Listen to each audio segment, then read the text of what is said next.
When I'm coming up with an idea or I get an idea for a new production or play or something like that, a lot of times what happens is I'll see a specific scene or a specific moment in a scene and that's very vivid and very real and very true, and kind of take that and grow from it and begin to build a story around that idea and around that concept.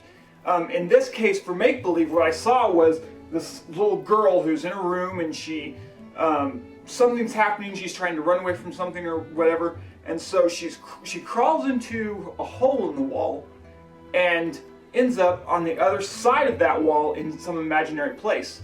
And it wasn't just the story idea of doing this. What I actually saw was a wall that the actor could climb into, and it was thick enough that she could stay in between that wall as the wall spun around to reveal a new world, and she could crawl out the other side. And so that's kind of where the idea and concept for Make Believe started, and we kind of went from there and developing the story and bringing characters and figuring out what it was that we wanted to say with the story. Caleb came to me with this idea for the play, and the only thing I knew to do was to sit down and start writing dialogue, which luckily I like to do. And I think maybe that I am one of those people that like to revise things.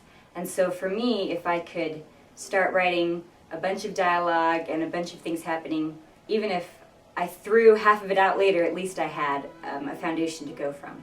So that's what I did. I just would sit down and just start writing whatever came out into my head and write notes on the side of that in my margins, and then sometimes I'd insert them in and sometimes I'd scribble them out. And so that's kind of how I got started with the process.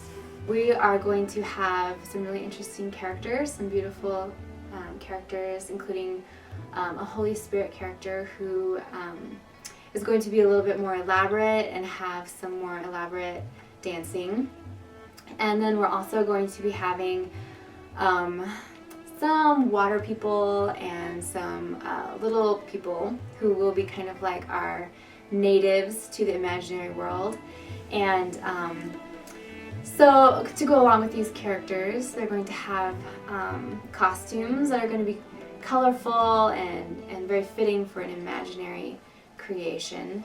And we're also going to have bright colors and different things to go along with the set and with the creation of this world, that it's going to be really breathtaking.